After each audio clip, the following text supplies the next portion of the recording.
ألا إن أولياء الله لا خوف عليهم ألا إن أولياء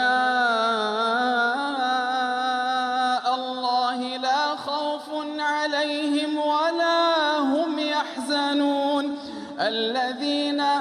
آمنوا وكانوا يتقون لهم البشرى في الحياة الدنيا وفي الآخرة لا تبديل لكلمات الله ذلك هو الفوز العظيم ولا يحزنك قولهم إن العزة لله جميعا هو السميع العليم ألا إن لله من في السماوات ومن